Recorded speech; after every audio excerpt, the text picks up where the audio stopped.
The pain that people will feel when their idols fall, they deserve. I've said it in many prophecies.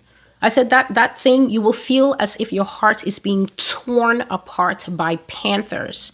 And that is because during this limited window when the Holy Spirit is warning for you to separate, for you to break the connection, break the CDs, break the idolatry, take down the posters, stop watching every single piece of information or every single piece of whatever that comes out about your hedge fund manager. And, oh, this guy's a genius. Oh, this guy, these are the finance gods.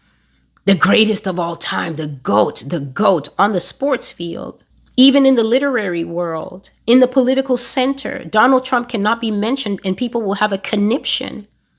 You can't mention Obama, people will have a stroke. Well, if you malfunction over a human being that doesn't even think about you, you have a problem. You have a serious problem. You have a spiritual sickness, and that sickness is called idolatry. And every time it's mentioned, what happens is this shame inside you at being called out wants to fight back. It does want to fight back. But this is what I tell my intercessors.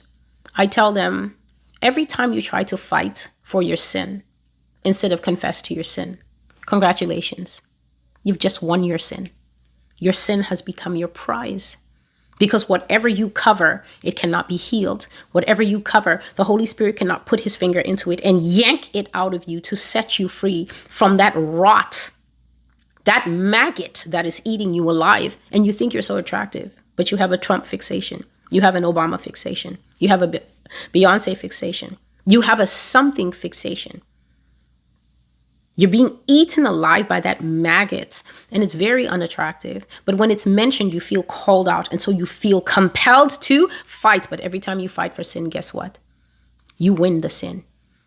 The sin joins to you. And I've told everyone on this blog what will happen. God will judge all sin, which is fine. This is you, and this is the sin, and this is the symbiotic relationship you share with that sin for now. But when God says fornication into the lake of fire, every single person to which it is still attached is going with it. What a tragedy. What a shame to lose your life for idolatry, because you live in this modern age and you don't know how to temper your emotions to be able to make sound decisions and say, this person is not of God. No matter how they look like they're of God to me, no matter how I say, I'm not worshiping him, I just like his policies. He seems like a great guy. When you can't hear God telling you that the A you call A is actually BCD, and you keep insisting, no, I'm not arguing against God. I'm just saying it's A. And God is right there telling you that it's BCD. You have that sickness. You have that maggot. You've just won your sin. Congratulations. Scratch off. SIN.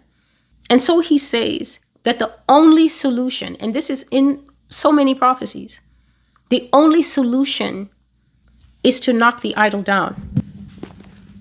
Let's go to Isaiah chapter 2, starting from verse 12. Actually, let's read from verse 10. It says, enter into the rock and hide in the dust from the terror of the Lord and the glory of his majesty. The lofty looks of man shall be humbled. The haughtiness of men shall be bowed down, and the Lord alone shall be exalted in that day. For the day of the Lord of hosts shall come upon everything proud and lofty, upon everything lifted up. It shall be brought low, upon all the cedars of Lebanon that are high and lifted up, and upon all the oaks of Bashan, upon all the high mountains, and upon all the hills that are lifted up, upon every high tower, and upon every fortified wall, upon all the ships of Tarshish, and upon all the beautiful sloops. The loftiness of man shall be bowed down, and the haughtiness of men shall be brought low.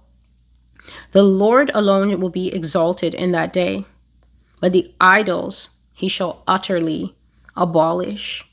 And so there are people among us who don't even know or understand that an idol can be a human being. An idol can be an ideology. Catholics have Catholicism as an idol. That's the reason that they have such a strong and visceral reaction when you talk about that religion.